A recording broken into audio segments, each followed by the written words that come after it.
Good day, everyone. My name is Helenique for Women of Truth. And today we are actually joined by Dr. Francesca Richardson.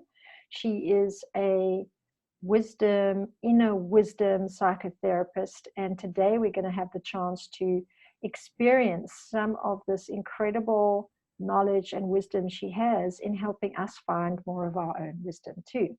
And you'll know that Francesca Richardson has a PhD in various areas of study. She's actually become, I think, instrumental in helping empaths and caregivers understand more about the inner journey that they need to be making to have healthy boundaries, to be able to practice more self-care, to have compassion for others, but also for themselves, and to really begin to activate more of their own wisdom from within, to be able to be responsibly caring for others, because caring is magic, as you'll find out from Dr. Francesca. She has this beautiful way of talking about the capacity we have, and in fact, mostly women have been then trained to really use this capacity, which might come from estrogen, but of course also as part of the female form in many ways, to be there for others. But in fact, there's lots of things that we need to be much more mindful of when we are caring or empathic to others. And we're going to learn a lot about that today with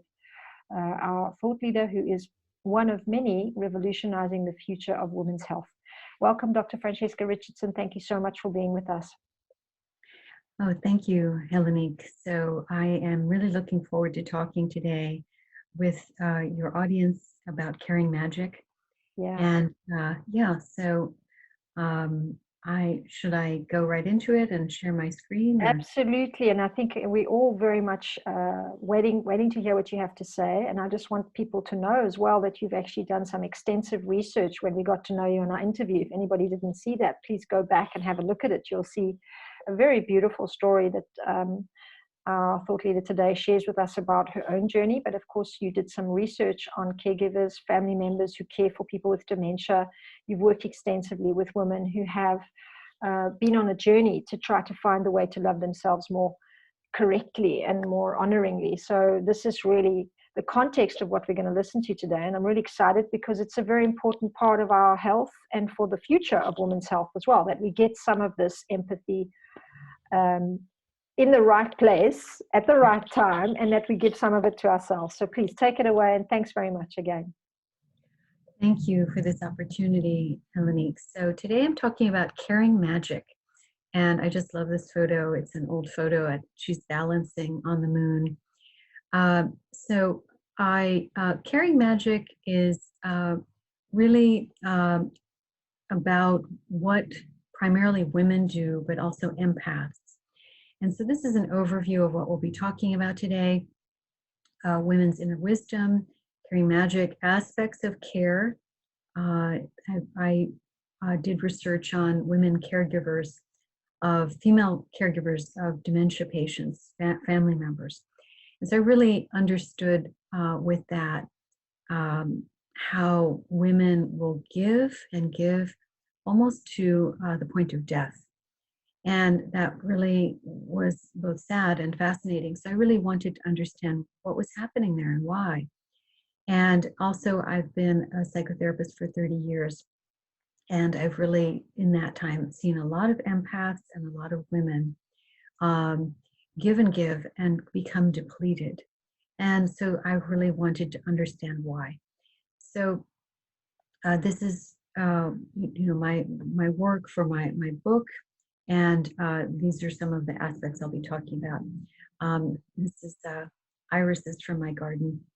So to start with, I wanted to talk about women's inner wisdom, because this is one of the ways that we understand what's happening with ourselves and take care of ourselves so we can use it, and also to manage that caring magic. So we have women have a magical ability to care for others, but we must also care for ourselves. And one of the things that I have looked at a lot is that women will, because of this kind of grooming to take care of others, when they're not, they beat themselves up. And they keep pushing. I have to take care of everyone. I have to manage it. Everybody has to feel good around me. People I have to turn myself into a pretzel to please people. I can't say no. So there's a lot of that negative self-talk that women don't realize has been kind of um, instilled in them, and that it may, certainly women have more estrogen, so there's a bit more of that caring nature that has been developed through hormones, but also there's a lot of socialization to care and to sacrifice. So the inner wisdom, part of the way I work with people with inner wisdom is listening to their bodies and noticing, is there a part of them tensing up? Are their shoulders tense? Is their stomach hurting? These are messages, because our emotions are very much held in the body. So what is our body telling us about how we're feeling about what we're being asked to do, what we're putting ourselves through? Many women have learned to turn off the messages from their body.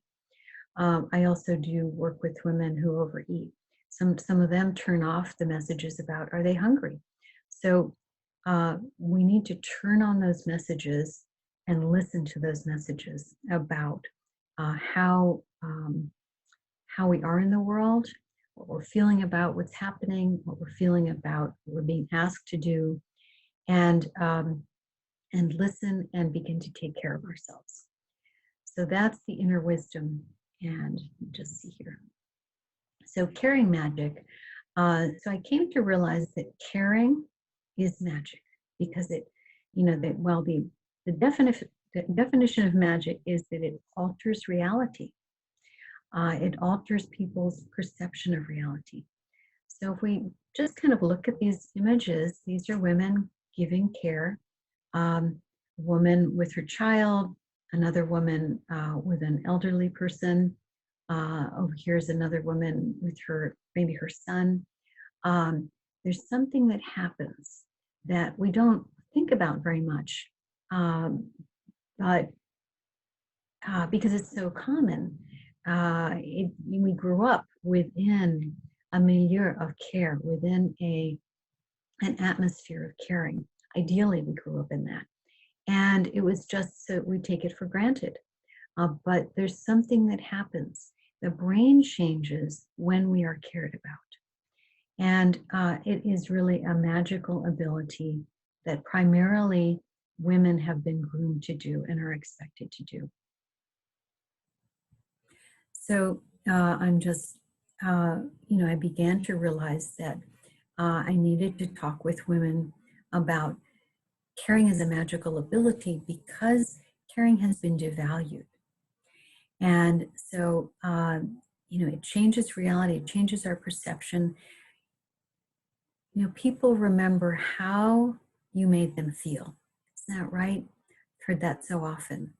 And the caring, the ability to care about somebody else and to show them that care in various ways, to take care of them when they're not feeling well, when they need something, when they ask for something, how you handle that request. All of that is magical, partly because we have to manage ourselves, our own feelings, our impatience, our irritability.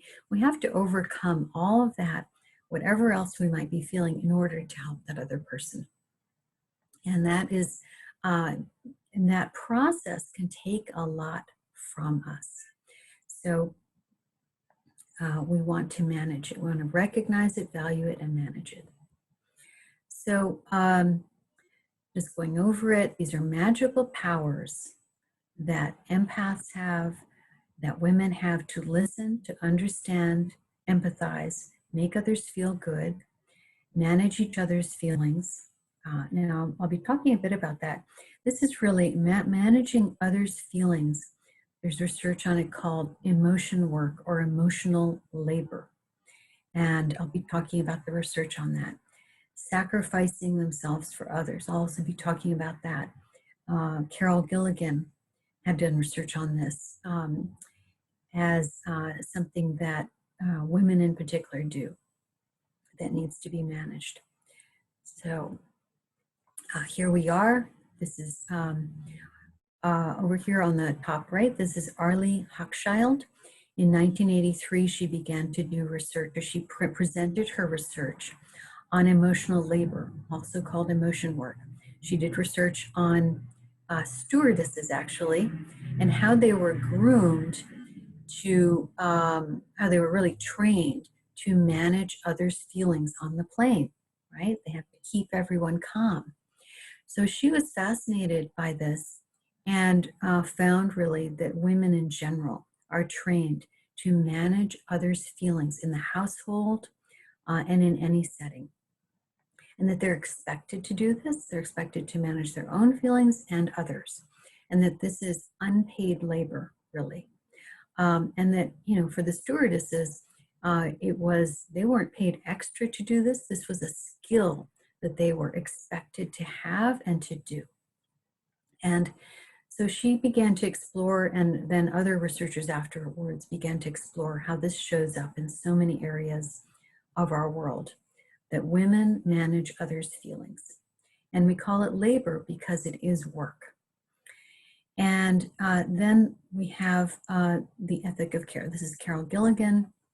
She came out with the book In a Different Voice, really looking at how women sacrifice for others.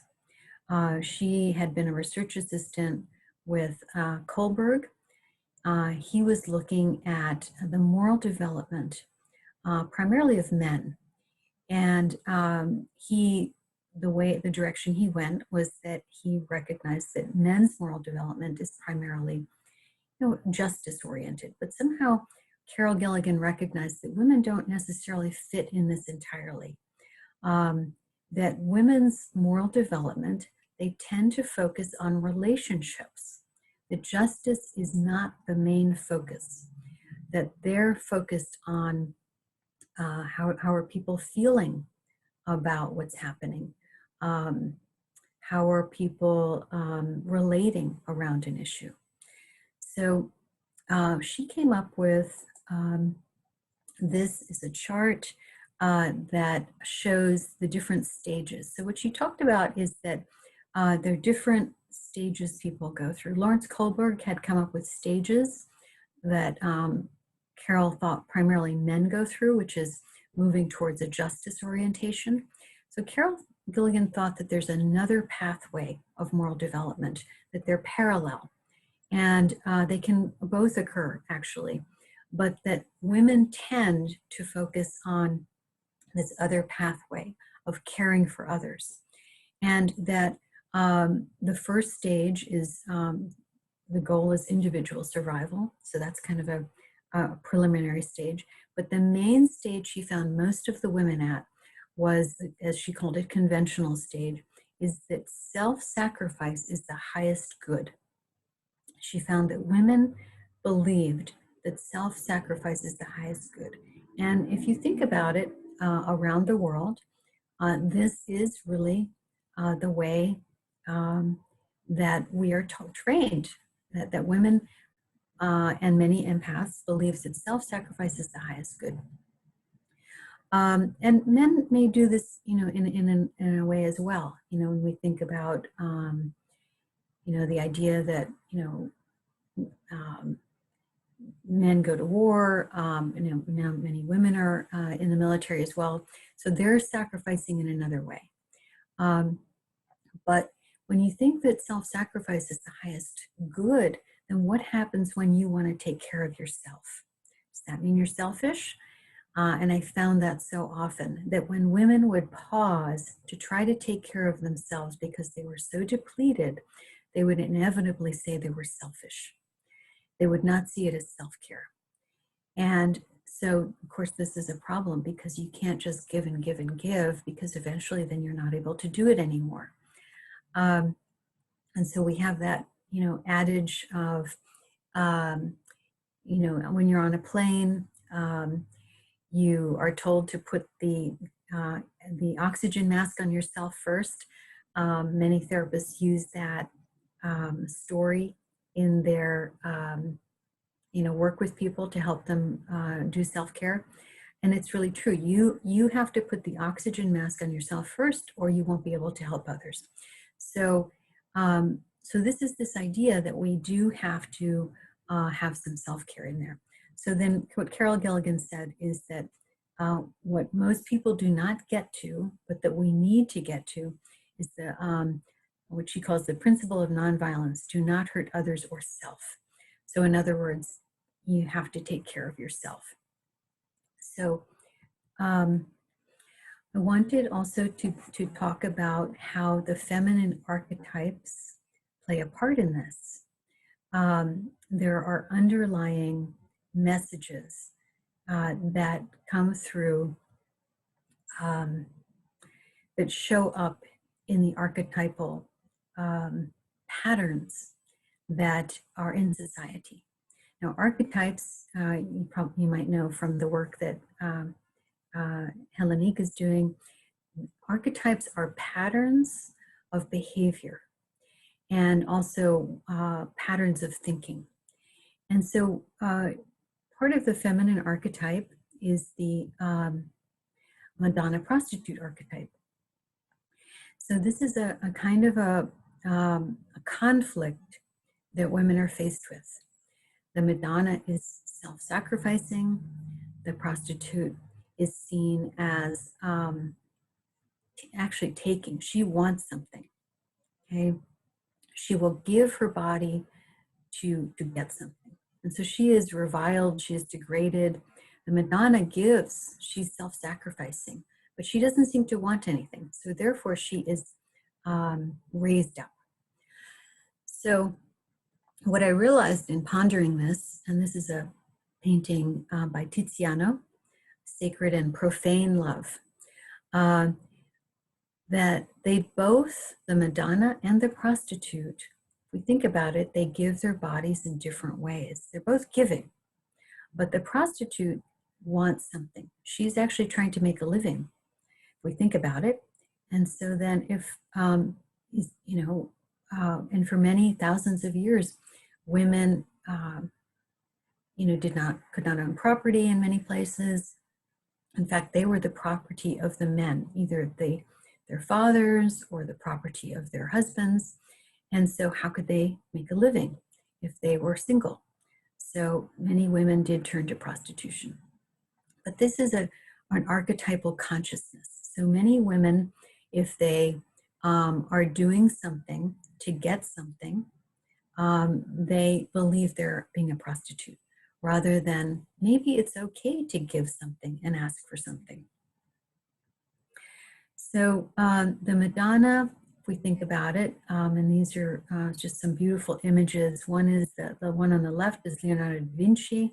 The one on the right is a more modern version by, I think, Kate Pringle.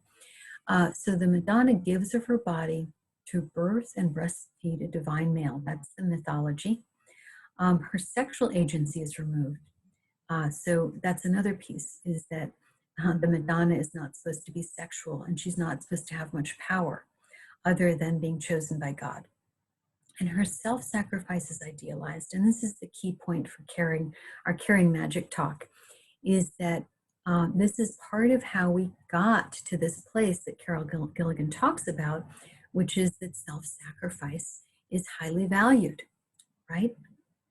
So you don't hear talk about the Madonna going on a retreat and getting her nails done, getting massage, sitting in a healing bath. No, you don't hear any of that. But boy, she could have used it, I'm sure. So it's really about valuing the giving rather than the balance.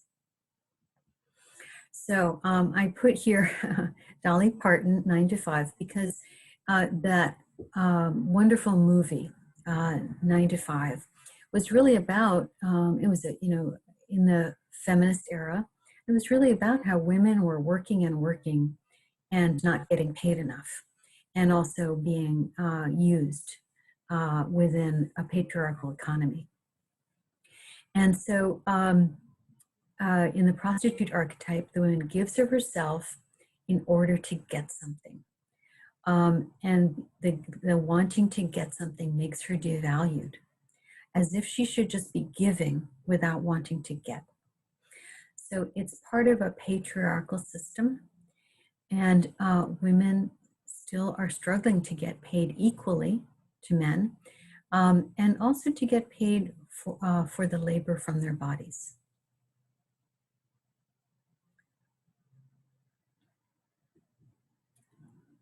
Moving to the next. So just a little bit of statistics here to show the gender wage gap. This is in the U.S. The gender wage gap in 2018, and that was, several years ago still. It hasn't gone up much since then.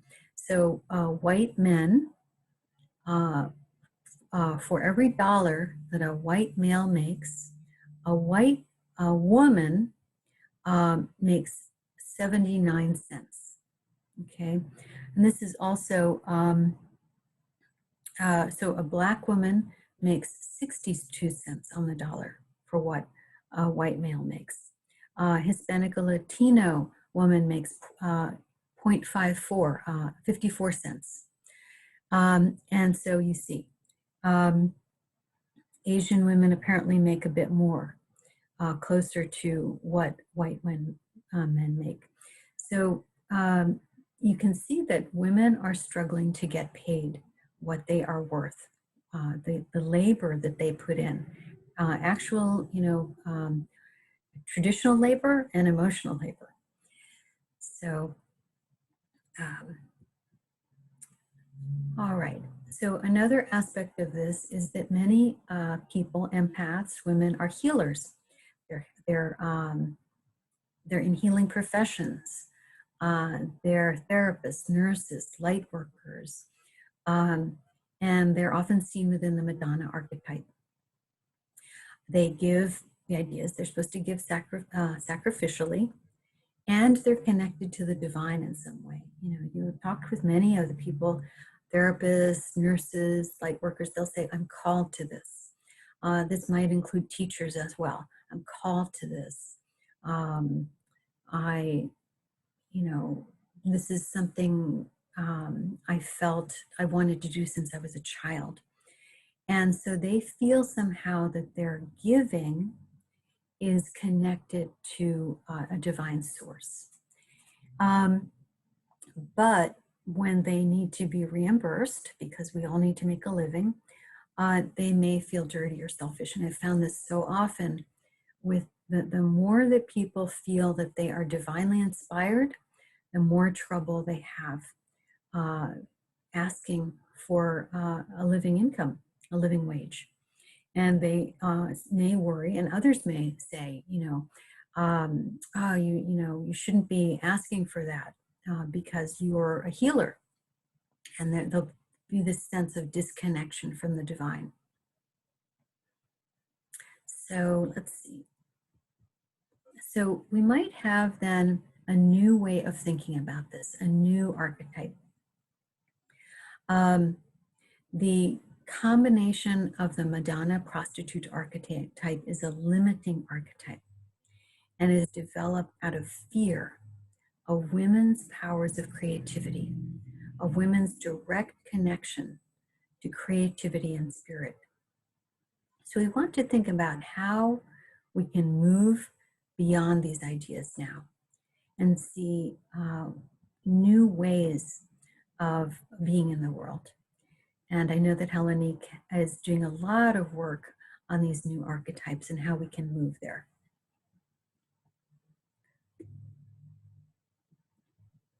So we have these new feminine archetypes. And the way that we can see that there are new archetypes in the world is who are the leaders now? Who are the females in our consciousness? Who's in the media? Who's leading countries? Who's leading the world? So I just pulled up some of these female leaders in the arts and in sports. So you see, I have here Jennifer Lopez, Celine Dion, Serena Williams.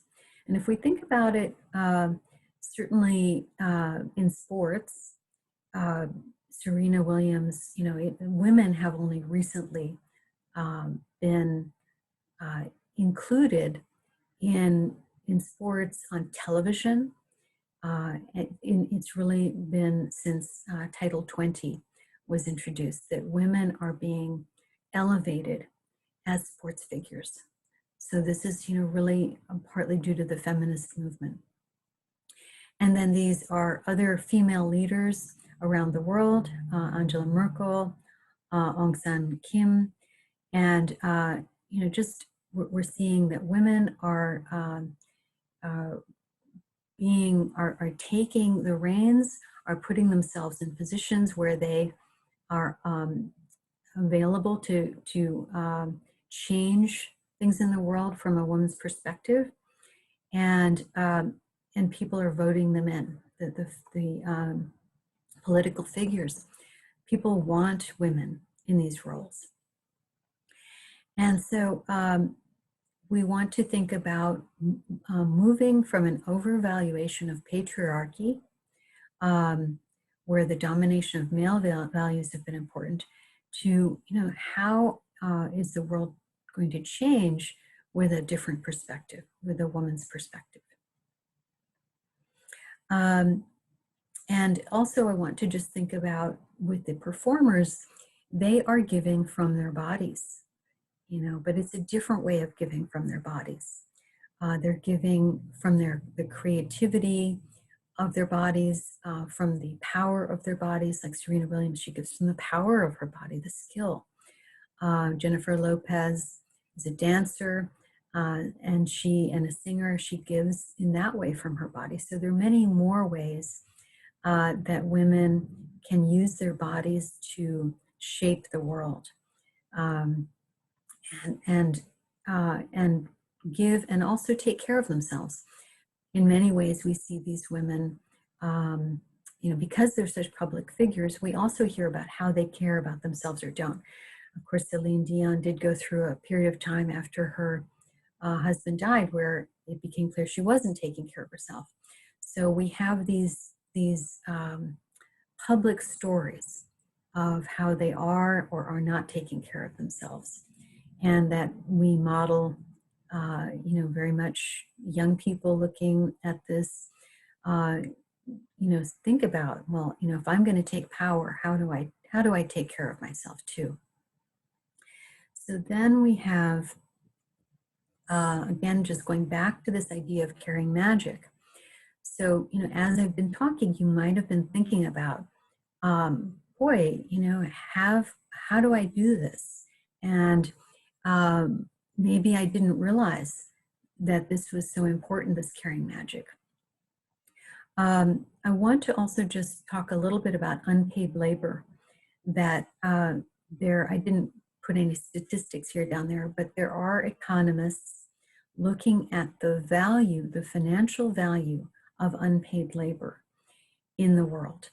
And unpaid labor is really the type of labor, mostly women do it, such as taking care of children, their own children, others' children, neighbors' children, unpaid, and then family caregiving. How so many people take care of their family. Now we kind of think of this as, oh, well, it's family, you're supposed to do it. But for the most part, it's women. It's been women doing it. I think the most recent statistic is that it's, 65 or 70% women at present who take care of their elderly family members. And this is unpaid. And then the other piece that they've found is that women lose, if they've been in the work world, that they lose work status, they won't get promoted, they lose years, and they lose earning income because of the unpaid labor. So the years that they've spent, the time they've spent away from taking care, to take care of their family members, has held them back in the workplace and keeps the money that they make lower. So that's unpaid labor. And so we want to think about all the people, all the women that you know who've given care unpaid, and how we expect that of them, and how powerful it is what they do, how they do it. So I want to then move on to I'm just going to go back to the last one. So I'm going to move on now. I think I'm going to be doing a guided meditation for you to begin to pay attention to the signals in your body about self-care, and also to really value that that caring that you do. And so we will be, I'll be doing a guided meditation, and it will also be available. You can email me for it. I have a recording that I can send you. So I'd like you to just take a moment, get comfortable in your chair for this guided meditation. So the guided meditation, it tends to be relaxing, so you don't want to be driving while you're doing it. And it is also a way to get to know your inner world. So just a little bit of my training, I trained as a hypnotherapist with the American Society for Clinical Hypnosis and with the Wellness Institute. And I found that guided meditation is so powerful for getting to know your inner world and your inner wisdom. So I'd like you to just get comfortable, and you're just going to take a deep breath in. And then as you let it out, just feel your body relaxing. You might feel your shoulders relaxing. And if you like, you can just close your eyes or find a place to rest your eyes. So just close your eyes, and then good. And just take another deep breath in, and as you let it out, just feel your body relaxing from your head to your toes. Good.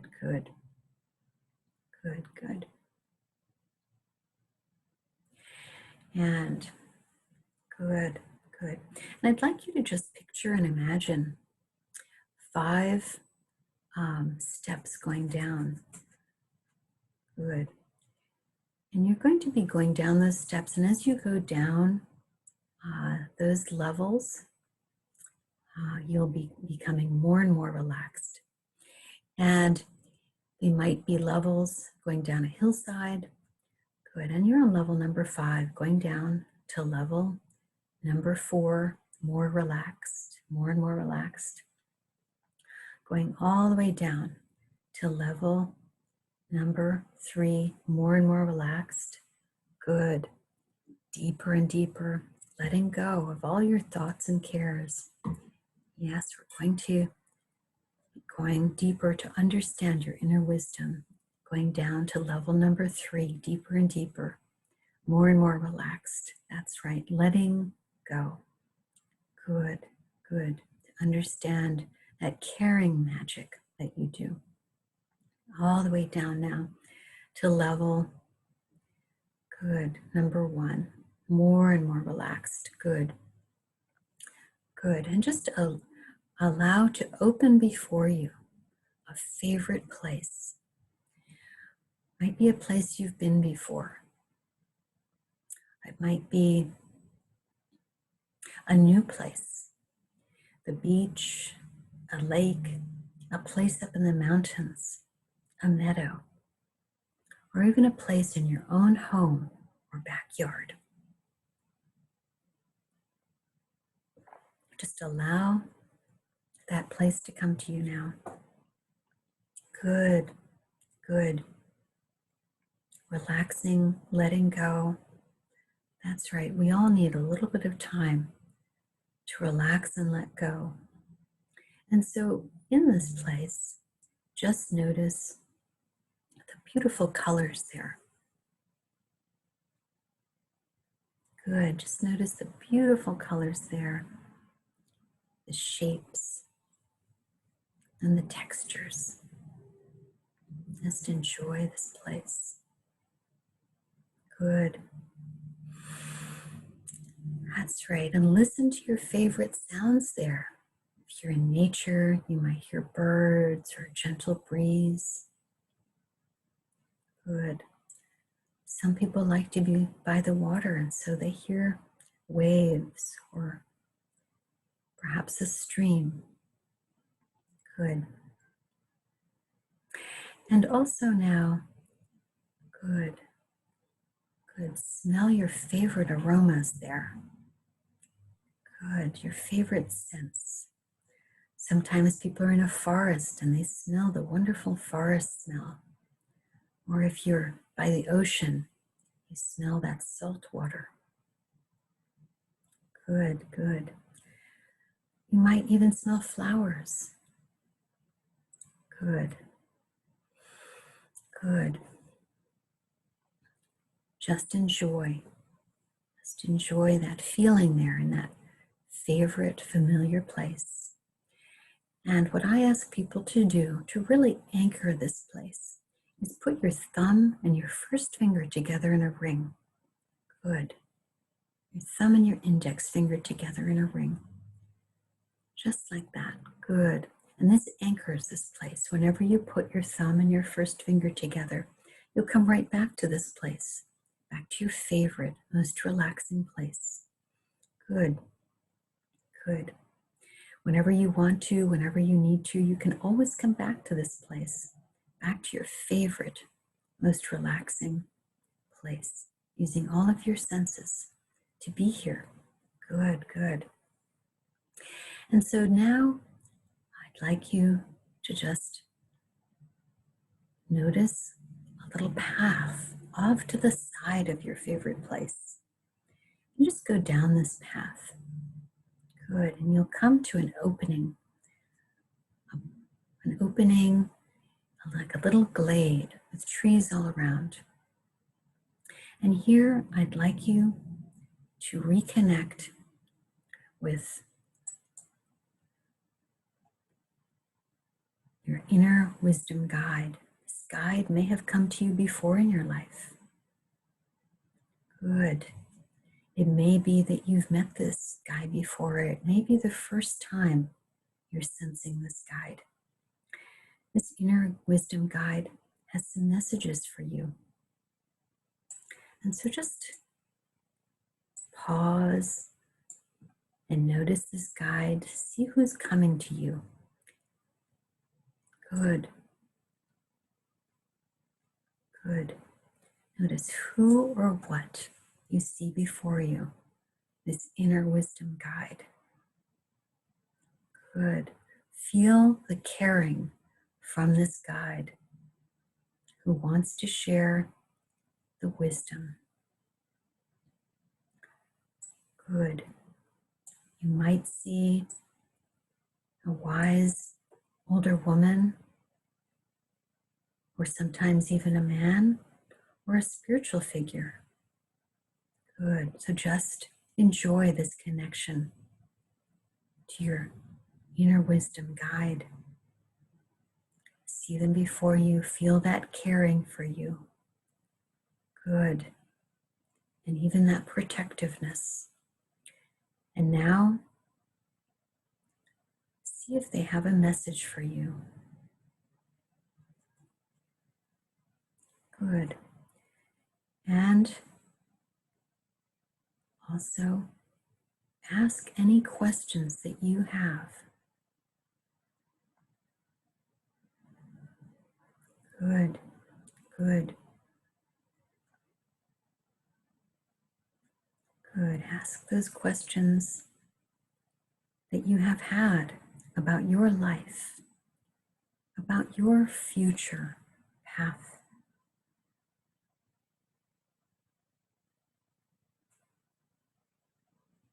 And how to care for yourself in the best way.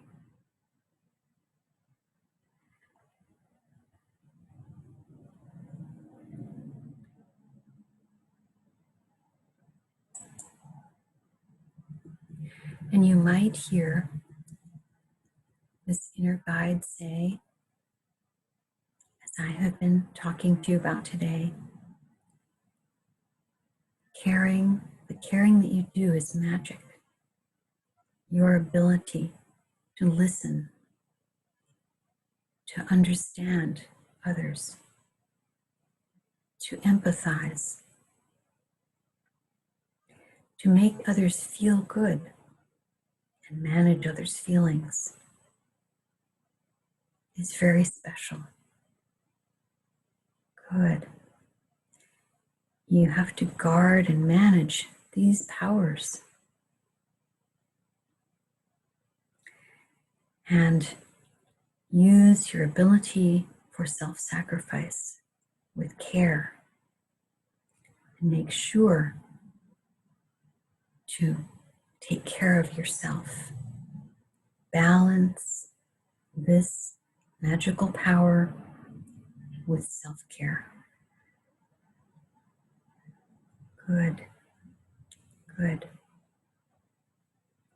Just continue to listen for any other messages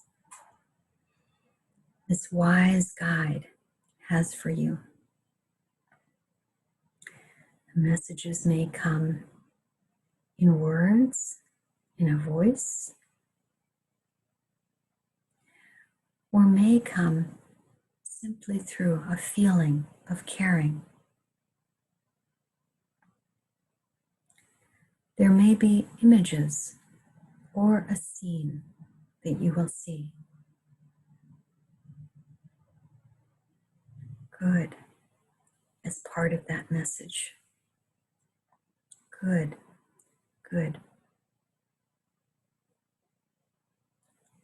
Wonderful. Good. So now ask your inner guide how best to reconnect with her or him. Good. And you might even ask the name. Now that you have found this inner guide, you can just feel so connected, so deeply connected with your inner wisdom.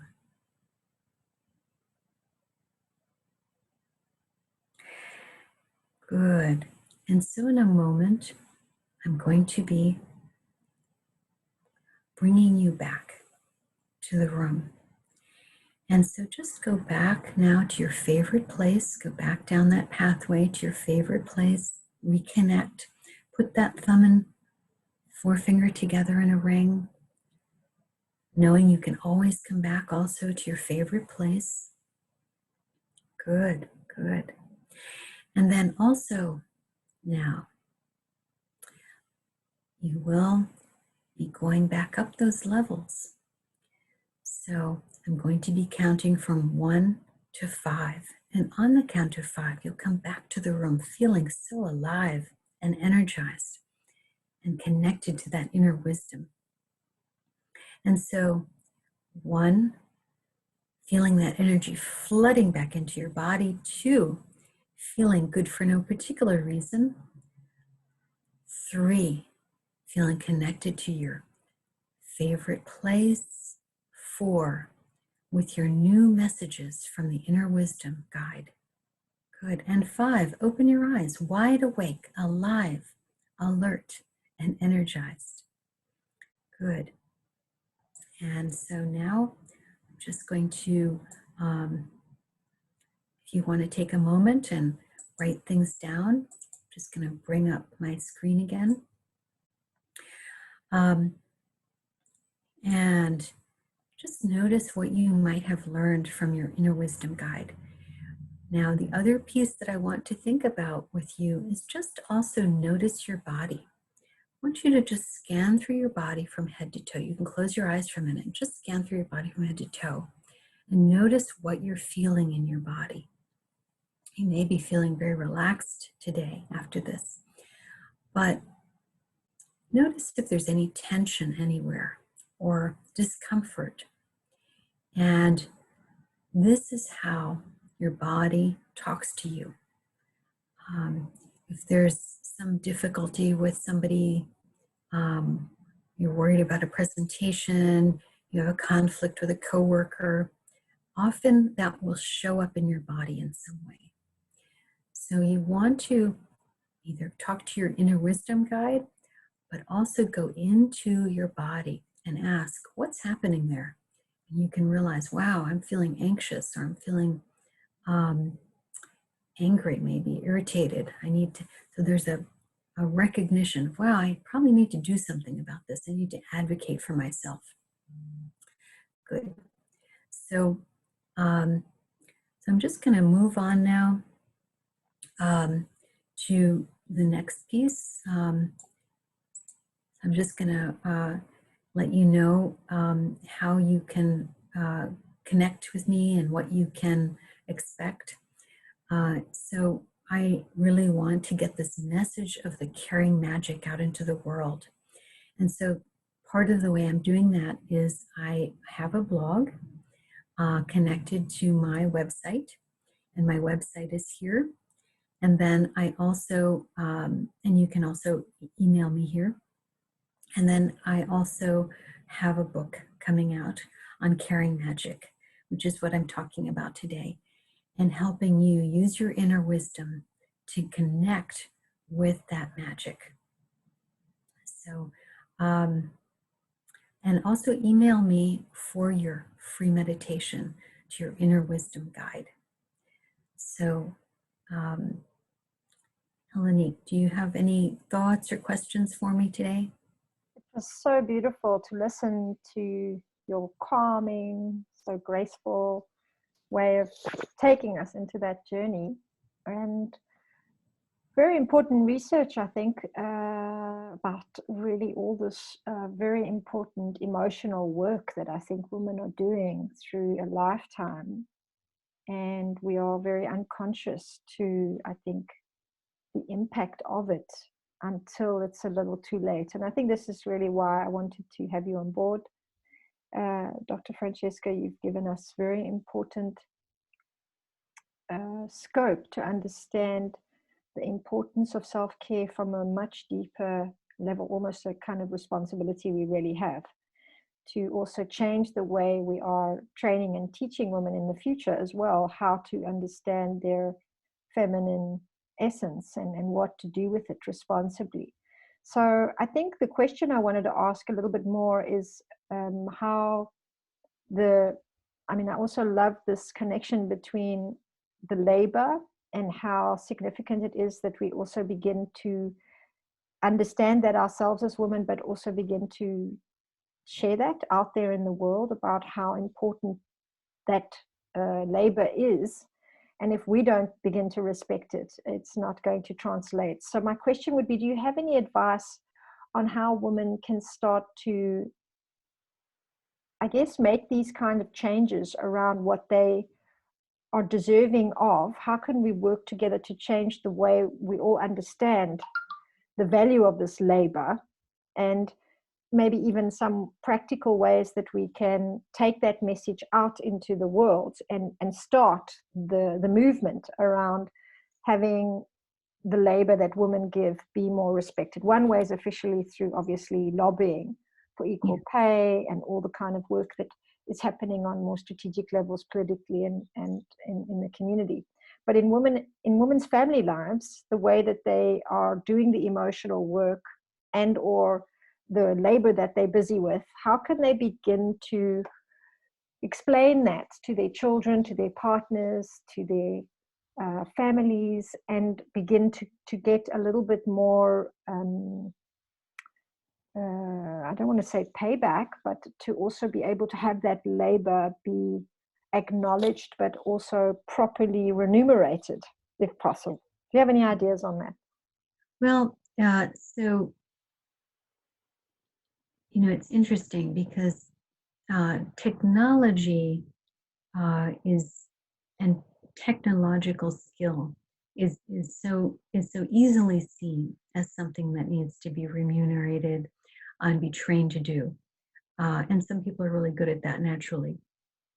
What's interesting is that the caring work that people do is not seen as that. It's not seen as difficult, and also it's not seen as sometimes there's no need to increase the skill of it. People, so it's I think that people, women can talk about this caring magic, talk about the emotional labor with their family, with their friends, that it's something important that we are doing, that we're not talking about, that we're kind of forgetting. This is really a powerful way to alter reality in an ethical way. Caring is really altering reality in a positive direction. And it's powerful work, and we need to highlight it as a skill. Some people are naturally good at it, but that it can also be trained. With the EQ, in a sense, is part of that direction. But EQ is not only about caring. Caring is really about shifting people's reality, their circumstances in a positive direction. And it takes a lot of energy to do that. And so really educating, women can educate themselves about this idea and begin to talk about it. Wow, I didn't really realize that what I'm doing is so special. And I need to tell my daughters about this. I need to help them to value the fact that, when they help others feel good, that's something powerful. When we go take care of grandma, that's something powerful. When she gives us our love, that's something powerful. That when a teacher helps a child to feel better about, maybe they're struggling on, getting something, getting a concept. The teacher who's kind about it, who's caring, that's powerful. When people are in the hospital and they're struggling because they lost so much, or they're scared, the work that the nurses, the doctors, the caring, the positive caring that they do there, the emotion work they do there is just as important as the technological, the surgical work that they do. Yeah. We need to highlight that. So we can all begin, and this is a directive to everybody watching and to all the women that have access to other women that would hear this message, is to begin to honor your own emotional work and begin to talk in conversation about how valuable that is, and honor it when other women are doing it too. I think this is a very important driving force, because it does need to shift, and it really is I think also an evolutionary step for us to begin to understand the intelligence of our emotional bodies in this way, and especially how to honor that expression of it. And I, for one, have taken care of a dementia granny for many years, and I was not the primary caregiver, and I remembered very specifically that people didn't resonate in the same way about the importance of that care, and that made me very aware of how some people have capacity for certain things that others don't see the same value in, or don't have the time for, or simply just cannot adjust their personalities to. And this does make it a very clear example for me to know exactly what you're talking about. You have my full support to elevate this message anytime in any way you like, because I think it's imperative, and I think it's also very powerful that we have it included in our conferencing and partnership, because one thing we've seen is the enormous amount of unconsciousness around women putting down boundaries soon enough, so that they do not end up in compromising situations, or caring for the other person's feelings more than their own, and or burning out or getting into very toxic ways of relating because of that. And it's very clear that we don't know enough about how to do that as a gender. So I'm very, very grateful to have you here. Thank you so much for your masterclass. And I look forward to hearing from people. If you reach out to Dr. Francesca Richardson and you do the meditations and you connect with her and you visit with us every now and again when she's with us as well, and ask your questions. I would love to have you share that information in our groups. Tell us what you're learning. Tell us how you can shift your caring magic to the level of respect it needs to be on, and how you can begin a culture of communicating about the real importance of caring for others in your groups, families, and networks. Thank you so much again. Thank you. Thank you, everybody. Take care.